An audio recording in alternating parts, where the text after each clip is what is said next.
Hello guys, so welcome to today's evening show. My name is CHUKS and you're on JFL TV, the home of football. So if tonight's not the first time we see our program, for here we will bring you the latest Arsenal news update as they drop all over the world. So for now, we'll start with tonight's evening news. So the Sky Sports Transfer Center come as I can let us know say Arsenal they actually step up pursuits of Victor Gyökeres of Sporting Lisbon. In fact, I stumbled upon this report from Sky Sports where they talk about this same guy's story. And if you can't read further down, you can see what they talk about the player. Say Arsenal stepping up their pursuit of Sporting Lisbon striker Victor Gyökeres ahead of the summer transfer window, according to reports in Portugal. Now, Gyökeres has been in sensational form this season, scoring 32 goals in 35 appearances across all competitions since leaving championship side Coventry. Now, this guy did 25 years old. Make I go to the last paragraph. Because Ateta side has been linked to the move for Brentford striker Ivan Toney, but it appears the Sweden international Gyökeres is quickly rising up their shortlist. Now, this guy, just imagine him, think him. Victor Gyökeres has scored 32 whooping goals in about 35 games.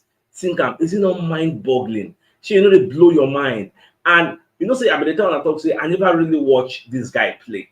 Because recently he just played against Benfica where he scored a fantastic goal. So today I couldn't enter for YouTube. Go watch how the guy they play. Make I say for myself. I watch in first 30 goals for Sporting Lisbon this season. Now, for those who they talk say now only penalty, the guy they score. For those first 30 goals, Gyökeres actually scored 26 normal goals and 6 penalties. Because I actually couldn't search. I thought that I once watch all the goals they don't score this season for Sporting Lisbon. So the first 30, 26 normal goals, then 6 penalties. That's the first 32. Now I watch. So I watched the way the guy they play. The guy is very, very fast. He's not the tallest of players. He's 1.87. He's decently tall. He just be like Rasmus Højlund.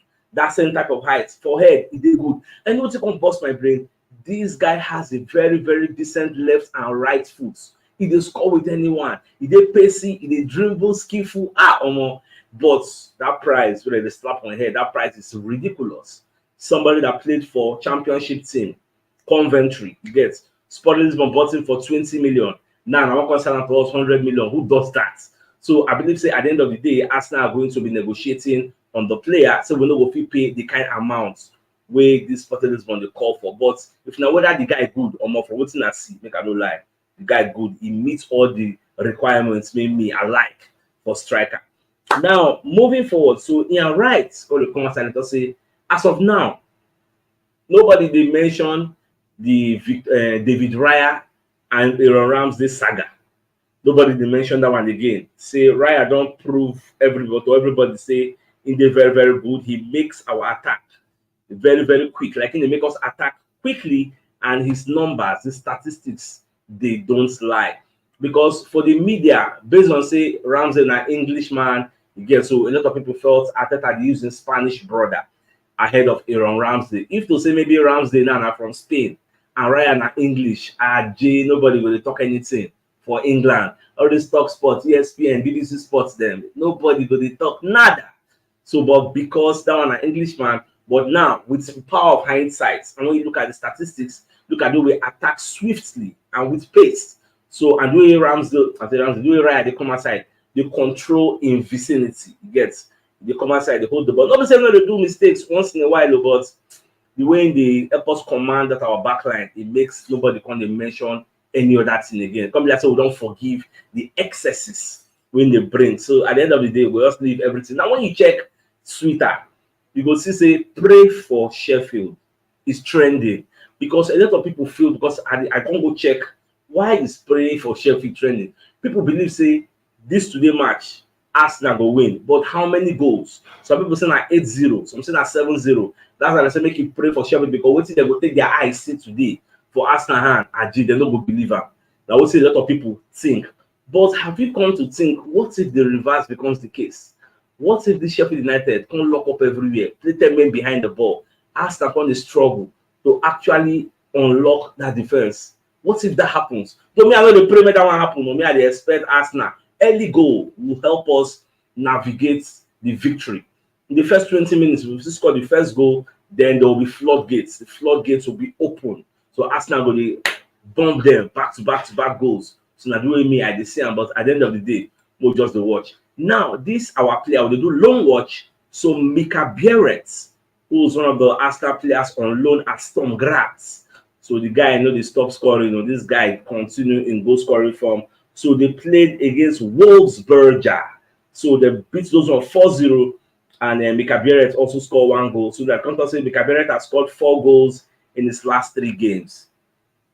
For that reason, say make Arsenal no sell him after in loan term. Say next season, make Arteta make sure say he gives this player a run in the first 11, or if not first 11, in the second 11. Let him be close to what we are doing. Because this kind of player now, I think they beat now before you know another club will come say they won't buy him. And Arsenal, being the Arsenal that we are seeing of the recent, they will go cash in on the player, because by the time we will buy a new striker, where this guy go on play, how does the future? Because imagine Mika Biereth now looking at the likes of Folari Balogun, the likes of Edin Ketia, he will be saying, these guys that are ahead of me in the pecking order, they don't have a future at Arsenal. So would I have a future here? For that reason, I would like to find my square roots. So I don't know what I'm going to see since the way me at the same say at the end of the day, the guy they advised by his own advisors, make him find a square root. All right, moving on. So Gilberto Silva will be one of the Arsenal senior men for here. So Babakole say it will make a whole lot of sense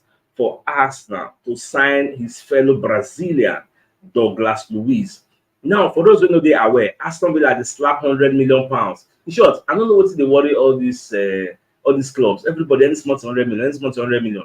Aston Villa is slapping £100 million on the player, saying now waiting then would like to collect for anybody who want get them because they don't want to sell in the first place. Now, Gilberto Silva is saying it will make a whole lot of sense if Douglas Luiz swap the Villa Park for the Emirates Stadium. Say for the Emirates Stadium, they go help him achieve in goals, because what in Villa they do this season to him is like a 1-season wonder. Next season, there is no guarantee. Say they will replicate this a Champions League run, then they run now. This journey, this chase, we they do for the top 4 now. Say next season, you know, good day is they go collect pass question from Newcastle. Ask them how far you get, because next season you have a lot of engagements, and those engagements are going to stretch your squad. And when that happens, you will now be having injuries upon injuries upon injuries. When you are playing every 3 days, every 4 days, the engagement it will be somehow different. So when they go ask Newcastle, even in Newcastle, their coach Eddie Howe, and then they read say at the end of the season, they want to tell him find square would say Newcastle is bigger than him, he cannot handle everything. But do you blame the coach? Look at those he has on the injury table. You get so. Now, next season, all things being equal, let's say Aston Villa qualify for Champions League. Will Douglas Luiz swap the Aston Villa we fights for to qualify for Champions League and come over to Arsenal when you say Champions League football might be a norm? Say Shola every season we go qualify. So these are the talking points. But at the end of the day, now the player will decide whether I really want to join us or whether I want to stay there. In fact, now Arteta said will still decide whether they won't even go for the player in the first place, because right now all this now just in the realm of advice. They're just advising because Arteta, Edu Gaspar, and Richard Garlick say this player will be very, very good for you to try and sign the player. Now, surprisingly, as I was conducting research this evening, I can come up with one very troubling statistics where I no expect. Do you know that Pep Guardiola has never won at Anfield? Shock you. Oh no, when I read that statistics, I say, with all those title winning run, they don't do what how many league they don't win.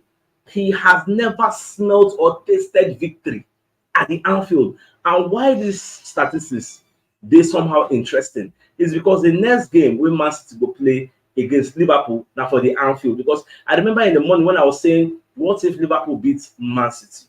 Some people when they ask, Status, why they look at one-sided? What if Man City beat Liverpool? Now, there is historical data that is saying Pep Guardiola has never won at Anfield, which means the most thing will happen now a Liverpool win or draw. So if Liverpool win, it go tilt the title race towards Liverpool side, because Liverpool will only 4 points ahead of Man City, which means in the future, even if they can't lose one match, they will still be ahead of Man City with 1 point. And we say they add some kind dynamics into the mix, because if them beat Man City and we say we beat Brentford, no be Liverpool can dey gap Man City, we say we can't gap them, which means automatically Man City will just run down only for third. We will come take 2 points the gap Man City, and that is something Man City cannot afford, because by the time we will come meet them, it will come dey desperate for them to beat us, because they know that even if they see drop our hand, Liverpool don't win the league with that. That's just the way it's going, because by the time we then consider for hand, Liverpool can win whoever they meet, Liverpool can extend the lead the more. So it's going to be putting so much pressure on this Man City side. Don't answer that statistics. It sweets me somehow, but more just see records are meant to be set. At the same time, I hope you're aware that records are also meant to be broken. So I don't know what you are going to be seeing between Man City and Liverpool. Is this historical data going to be rewritten, or is going to be left the way it is? Or just watch and see how everything will unfold. Now, Rio Ferdinand come and talk about Gabriel Magalhaes and the way we don't grow in stature for Arsenal. Now, Baba can explain, say, last season, he put a podcast out when the topic was about Gabriel Magalhaes. So Gabriel Magalhaes' aggressiveness was too much. In rash tackles when they make, impulse tackles when they make, they concede penalties for Arsenal, say you know go make a whole lot of sense. Now, I even reported it then. Say Gabriel Magalhaes, according to Rio Ferdinand, can't call Rio Ferdinand, say, Baba, why they talk about me like this? Now, Shebi, you say play ball. Say you know they do mistake. If I check your tape now, say I know go say don't know you do mistake. Why you say they call me out like this? Say I know like Rio Ferdinand can say he even like the fact say Gabriel Magalhaes come full and talk one-on-one. Say come advise and say no be so. Forget say maybe me I don't play. My own time not pass. Now you they play now. So all these rash tackles, all these impulse tackles, all this over aggressiveness where they do, will take you anywhere. And according to Rio Ferdinand, it can't be like say the Magalhaes can't listen to the word of advice to him, because now, today, Rio is saying Gabriel Magalhaes don't improve. He's now doing fantastically well. So in fact, the partnership between Magalhaes and Saliba is very, very formidable. That is why they have the best defensive pairing in the league. Apart from that, they have the best defensive side in the EPL. And so all those impulse tackles, all those rash and over aggressiveness where Magalhaes will show in the past, we know they see them again. And honestly, this is true. All those those over aggressiveness, now they keep a balance. Magalhaes know they do too much, unlike before. Say as person they grow, they get more experience, they play more and more games. Person go they understand. When was the last time Gabriel Magalhaes gave away a penalty? You say reason now. The guy don't sabi now, like he don't mature for this defensive kidney. Yeah, still they like 26, 25 now. Now still small B, still get a lot of years ahead of him. And I like the fact say Rio Ferdinand don't give him constructive criticisms in the past. Now still come now when they give him a flowers. They don't say Baba, he deserve the accolade. You do very, very well, because many a times now Saliba now they get all the accolades, he's been thrown in the limelight. Magalhaes just be like an unsung hero, but now people are actually seeing his good work and the things he's doing. So I get asked about, I think the biggest news of the night, now be the fact is Sky Sports Transfer Center.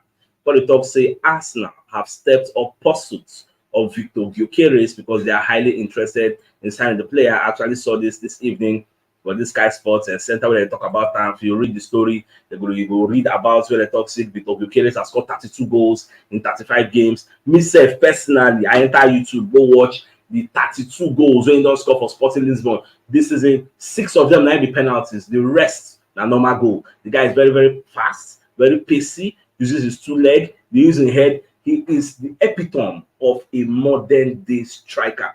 If they sign him, I know go stay sad. I go be very, very happy. But the problem, not just the pricing. 100 million euros for Victor Gyökeres, is it worth it? Because the people who want to sell him to us 100 million, now 20 million then buy him. In fact, I even go check transfer market. His value originally is just 45 million pounds. Now 100 million what they put in a buyout clause. But I believe Arsenal are going to negotiate with Sporting Lisbon. Let's say, I beg when I calm down. Times how many you want? Times 5. Now I want to sell the play. How much profits you want to make? I give this guy to us like 50 million most with how much wants to buy Eliana? What's the worry? So we'll just see how everything will solve at the end of the day. So by there, Arsenal lovers, I think this is a fine place for us to call the show and end. So till I come your way later today, Arsenal will be playing Sheffield United at the Bramall Lane by 9 p.m. Nigerian time. So by 8:40 p.m., we'll open the studios for the pre-match analysis. We can even see the lineup where Ateta will use. Yes. So by now, lineups are supposed to don't come out. So make I go prepare the lineup and prepare the studio till when we meet again. All right, guys. So now bye bye. Later, I'm not see my face again.